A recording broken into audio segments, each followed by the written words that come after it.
Work ചെയ്യുന്നു, അയാളെ performance എങ്ങനെയാണ്, അയാൾ എന്തൊക്കെ ഏത് രീതിക്ക് ഏത് മെത്തേഡിലൊക്കെ യൂസ് ചെയ്തിട്ടാണ് വർക്ക് ചെയ്യുന്നത് എന്നുള്ള കാര്യങ്ങൾ ഡയറക്റ്റ് ആയിട്ട് നമ്മൾ അനലൈസ് ചെയ്യുന്നതിനാണ് ഡയറക്റ്റ് ഒബ്സർവേഷൻ നടന്നത്. വേറെ ക്രിട്ടിക്കൽ ഇൻസിഡൻസ് ടെക്നിക്ക് എന്ന് പറഞ്ഞാൽ എന്താണ്? Recording of example particularity effective or ineffective of behaviours are judge to effective or ineffective in terms of result. അതായത് നമ്മൾ റെക്കോർഡ് ചെയ്യുക, അതായത് എന്താ ഉദ്ദേശിക്കുന്നതെന്ന് വെച്ചാൽ അയാളെ പണീനെ അയാൾ എന്താണ് ചെയ്യുന്നത് അയാളെ നേരിട്ട് ഒബ്സർവ് ചെയ്യുന്നത്. It should be recording. എന്നിട്ട് എന്താ ചെയ്യുന്നത്? അത് എഫക്റ്റീവ് ഓർ ഇൻഎഫക്റ്റീവ് ബിഹേവിയർ ആയിരിക്കും ചിലപ്പം, അല്ലേ? എക്സാമ്പിൾ ചിലപ്പോൾ അയാൾക്ക് ഉണ്ടായിരിക്കുക. അപ്പോൾ അതെന്ത് ചെയ്യാം?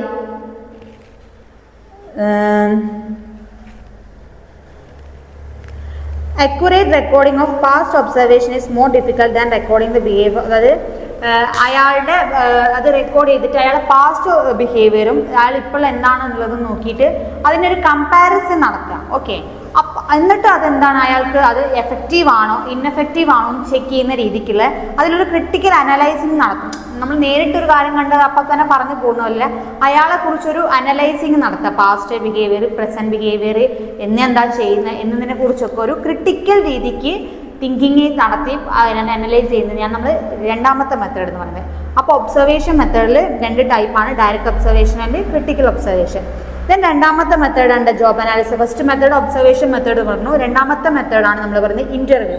ഇൻ്റർവ്യൂ എന്ന് പറയുന്നത് എന്താ? ഇൻ്റർവ്യൂ ചെയ്തെടുക്കുക തന്നെ. അതായത് in this method the analyst interviews the employees, his supervisors and other concerned persons and records answer to relevant questions. അതായത് ഒരു അനലിസ്റ്റ് എന്ത് ചെയ്യുക? ഇൻ്റർവ്യൂ, അതായത് ഒരു പ്രോപ്പർ കുറച്ച് ക്വസ്റ്റ്യനൊക്കെ പ്രിപ്പയർ ചെയ്തിട്ടുണ്ടാവും. അതിനനുസരിച്ച് എംപ്ലോയീസിനെ ആ രീതിക്ക് ക്വസ്റ്റ്യനിങ് നടത്തിയിട്ട് അവരെന്ത് ചെയ്യുക? റിക്രൂട്ട് ചെയ്യുന്നത് മെത്തേഡിനെയാണ് നമ്മൾ പറയുന്നത് interview method. Then questionnaire method എന്ന് പറഞ്ഞാൽ എന്താണ്? മൂന്നാമത്തെ മെത്തേഡാണ്. അതായത് drafted questionnaires and send to the job holders, structured questionnaires. അതായത് ചില സ്ഥലത്ത് നമുക്ക് കുറച്ച് ക്വസ്റ്റ്യൻസ് ഒക്കെ അയച്ചു തരും, ഡ്രാഫ്റ്റ് ചെയ്തിട്ട് അയച്ചു തരും. നമ്മളത് ഫില്ല് ചെയ്തിട്ട് നമ്മൾ ചില ആപ്ലിക്കേഷൻസ് ഒക്കെ ഫില്ല് ചെയ്ത് കൊടുക്കുന്ന അങ്ങനെയല്ലേ ചില ജോബിന് വേണ്ടിയിട്ടുള്ള. അപ്പോൾ അവർക്ക് എന്താണോ ആവശ്യമുള്ളത് അതിനുള്ള ക്വസ്റ്റ്യൻസ് ആയിരിക്കും പ്രിപ്പയർ ചെയ്യുക. അപ്പം അതിൽ ഫില്ല് ചെയ്ത് കൊടുക്കുന്ന ആൾക്കാർക്ക് എത്ര ടാലൻ്റ് ഉണ്ട്, എത്ര എക്സ്പീരിയൻസ് ഉണ്ട്, അതൊക്കെ നോക്കിയിട്ട് ആ ഒരു ക്വസ്റ്റ്യനെയറിൻ്റെ മേലെ ഒരാളെ ചൂസ് ചെയ്യുന്നതിനാണ് നമ്മൾ മൂന്നാമത്തെ മെത്തേഡ്. അപ്പം ജോബ് അനാലിസിസ് മെത്തേഡ്സ് ആണ്. First observation method, then second one interview method, then third one questionnaire method. അപ്പോൾ ഇത്രയും മെത്തേഡ്സ് ആണ് ജോബ് അനാലിസിസിൽ വരുന്നത്. ദെൻ നമ്മൾ നോക്കാൻ പോകുന്നത് job design. First job analysis നോക്കി, ഇനി ജോബ് ഡിസൈൻ എന്താണ് പറയുന്നത്?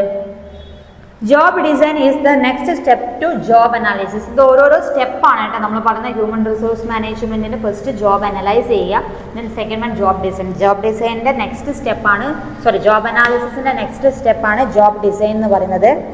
Job design involve systematic attempts to organisations task duties and responsibility into unit of work to achieve certain objectives. അല്ലേ, ഒരു ഒബ്ജക്റ്റീവ് അച്ചീവ് ചെയ്യാൻ വേണ്ടിയിട്ട് എന്താ പറ്റുന്നത് ചെയ്യുന്ന അല്ലെങ്കിൽ ഒരു സിസ്റ്റമാറ്റിക് അറ്റംപ്റ്റ് ഒരു എംപ്ലോയീസിൻ്റെ ഓർഗനൈസേഷനിൽ അവരെ ഡ്യൂട്ടീസ്, അവരെ റെസ്പോൺസിബിലിറ്റീസ്, അവരെ ടാസ്ക് ഒക്കെ എങ്ങനെ പെർഫോം ചെയ്യുന്നു എന്നതിനെ കുറിച്ചിട്ടുള്ളൊരു സിസ്റ്റമാറ്റിക് എന്താ പറയുക അപ്രോച്ച്, ഒരു അറ്റംപ്റ്റിനെയാണ് നമ്മൾ എന്തെന്ന് പറയുന്നത് ജോബ് ഡിസൈൻ. എന്തിനു വേണ്ടിയിട്ടുള്ളതായിരിക്കും? ഒരു സെർട്ടൻ ഒരു ഒബ്ജക്റ്റീവ് അച്ചീവ് ചെയ്യാൻ വേണ്ടിയിട്ട്. Job design integrates the work content and the qualifications required for each job that meets the needs of the employee. അതായത് ജോബ് ഡിസൈൻ നമ്മൾ പറഞ്ഞല്ലോ, right person at the right job എന്ന് പറയും. അതായത് ശരിയായ ഒരാളെ ശരിയായ ജോലിക്ക് അല്ലെങ്കിൽ ശരിയായ ഡിപ്പാർട്ട്മെൻറ്റിൽ അപ്പോയിൻറ്റ് ചെയ്തെടുക്കുന്നതിനെയാണ് നമ്മൾ ജോബ് ഡിസൈൻ എന്ന് കൊണ്ട് ഉദ്ദേശിക്കുന്നത്. ഓക്കെ, ദെൻ നമ്മൾ നോക്കാൻ പോകുന്നത് എന്താണ്? Methods of job design. Okay, ഇപ്പോൾ ജോബ് ഡിസൈൻ എന്താ നോക്കി, അതിൽ കുറച്ച് മെത്തേഡ്സ് ഉണ്ട്. എന്തൊക്കെയാണ്? First job simplification. Job simplification എന്ന് പറഞ്ഞാൽ എന്താണ്? Simplified or specialised given job is divide into. അതായത് ജോബ് കുറച്ചുകൂടി സിംപ്ലിഫൈ ചെയ്യാൻ നമുക്കൊരു ടാസ്ക് തന്നിട്ടുണ്ടാകും. അപ്പോൾ അതിനെ ഏറ്റവും സിംപ്ലിഫൈ ചെയ്തിട്ട് ഏറ്റവും കുറഞ്ഞ സമയത്തിനുള്ള ഏറ്റവും മികച്ച ഔട്ട്പുട്ട് ഉണ്ടാക്കി കൊടുക്കുക എന്നുള്ളത്. അതായത് അതിന് ചിലപ്പോൾ നമ്മൾ ആ ജോബിനെ ഡിവൈഡ് ചെയ്തിട്ട് ഇത്ര ആൾ ഇത്ര സമയത്തിനുള്ള ഇത്രത് ഇങ്ങനെ അങ്ങനെ ഒരു പ്രോപ്പർ മാനർ ഒരു സിസ്റ്റമാറ്റിക് രീതിയിൽ ജോബിനെ സിംപ്ലിഫൈ ചെയ്തെടുക്കുന്നതിനെയാണ് നമ്മൾ ജോബ് സിംപ്ലിഫിക്കേഷൻ എന്ന് പറയുന്നത്. Job rotation. ജോബ് റൊട്ടേഷൻ എന്ന് പറഞ്ഞാൽ എന്താണ്? റൊട്ടേറ്റ് ചെയ്ത് കൊടുക്കുക. അതായത് സ്ഥിരമായിട്ടൊരു ജോലി ഒരാൾ തന്നെ ചെയ്യുമ്പോൾ ചിലപ്പോൾ ബോറടിക്കും. അപ്പം എന്ത് ചെയ്യുക, അവർക്കൊരു കുറച്ച് റിഫ്രഷ്മെൻറ്റിന് വേണ്ടിയിട്ട് ജോബ് ചില ആൾക്കാരെ ചില ഇതിൽ നിന്ന് മാറ്റി ഷഫിൾ ചെയ്തിട്ട് അങ്ങനെയൊക്കെ നമ്മൾ ജോബ് റൊട്ടേറ്റ് ചെയ്തെടുക്കുക. അപ്പോൾ അതെന്തായാലും നമുക്ക് കുറച്ചുകൂടി ഔട്ട്പുട്ട് അല്ലെങ്കിൽ ഉണ്ടാവാൻ കുറച്ചുകൂടി സാധ്യത കൂടുതൽ അല്ലേ. നമ്മൾ ഡെയിലി ഒരു ടാസ്ക് ചെയ്യുമ്പോൾ നമുക്ക് റിപ്പീറ്റേഷൻ അടിക്കുമ്പോൾ നമുക്ക് എന്തെങ്കിലും ബോറിങ് വരും. അപ്പോൾ അതിനേക്കാളും നമ്മൾ എന്ത് ചെയ്യാം, അവർക്കും കൂടി ഒരു കുറച്ചുകൂടി അതായത് വായിച്ചു തരാം. Job rotation implies systematic movement of employees for one job to the other അല്ലേ.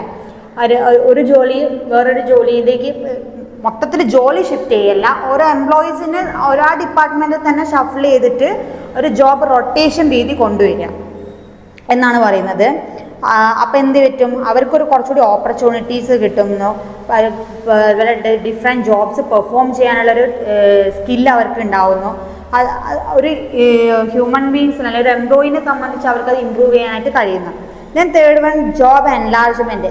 ജോബ് എൻലാർജ്മെൻറ്റ് പറഞ്ഞാൽ എന്താ, it means expanding the scope of the job, അല്ലെ ജോബിൻ്റെ ഒരു സ്കോപ്പ് കുറച്ചും കൂടി കൂട്ടുക, അല്ലെങ്കിൽ ജോബ് കുറച്ചും കൂടി പെർഫോം ചെയ്യുന്ന നമ്മൾ മേഖല കുറച്ചും കൂടി എൻലാർജ് ചെയ്തെടുക്കുന്നതിനാണ് ജോബ് എൻലാർജ്മെൻ്റ് എന്ന് പറയുന്നത്.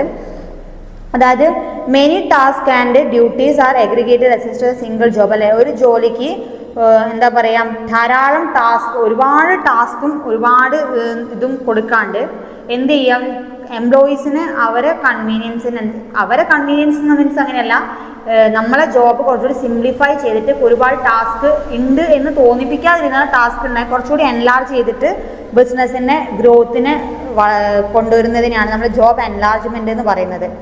ഓക്കെ, അതിൽ നമ്മൾ വായിച്ചാൽ നിങ്ങൾക്ക് ഹൊറിസോണ്ടൽ എക്സ്പാൻഷൻ അങ്ങനെ കുറേ ടേംസ് അതിൽ വരുന്നുണ്ട്. ദെൻ എന്താണ്, enlargement is an extension of job rotation exposing അല്ലേ സെവറൽ. അതായത് അപ്പോൾ അവിടെ എന്ത് സംഭവിക്കുന്നു, എംപ്ലോയീസിന് സെവറൽ ജോബ്സ് പെർഫോം ചെയ്യാനുള്ളൊരു ഓപ്പർച്യൂണിറ്റീസ് കിട്ടുന്നു. Then job enrichment. Job enrichment making the job rich in consistent to say employees will get more satisfaction well performing that job. Job enrichment എന്ന് പറഞ്ഞാൽ എംപ്ലോയീസിന് അവർ പെർഫോം ചെയ്യുന്ന ജോലിയിൽ ഒരു സാറ്റിസ്ഫാക്ഷൻ കിട്ടുക. അപ്പോൾ അതായത് അവർ നന്നായിട്ട് പെർഫോം ചെയ്യുന്ന രീതിക്ക് അവരെ കൊണ്ട് പണിയെടുപ്പിക്കുക എന്നുള്ളതാണ്. അപ്പം at the end of the റിസൾട്ടിൽ എന്തായിരിക്കണം, ഒരു എംപ്ലോയിക്ക് ഒരു എൻറിച്ച്മെൻറ്റ് അല്ലെങ്കിൽ ഒരു സാറ്റിസ്ഫാക്ഷൻ ഉണ്ടായിരിക്കണം അയാൾ പെർഫോം ചെയ്യുന്നൊരു ജോലിക്ക്. അതിനനുസരിച്ച് എന്ത് ചെയ്യുക, അവളെ മൊഡ്യൂൾ ചെയ്ത് എടുക്കുക എന്നുള്ളതാണ്. അപ്പോൾ അത്രയും മെത്തേഡ്സ് ആണ് ജോബ് ഡിസൈനിൽ വരുന്നത്. ഫസ്റ്റ് വൺ ജോബ് സിംപ്ലിഫിക്കേഷൻ ചെയ്യുക, ദെൻ ജോബിനെ റൊട്ടേറ്റ് ചെയ്യുക, ദെൻ ജോബിനെ എൻലാർജ് ചെയ്യുക, ദെൻ ജോബ് എൻറിച്ച്മെൻറ്റ് കാര്യങ്ങൾ ചെയ്യാം. ഓക്കെ, അപ്പം അത്രയും കാര്യങ്ങളാണ് ജോബ് ഡിസൈനിൽ പറയുന്നത്.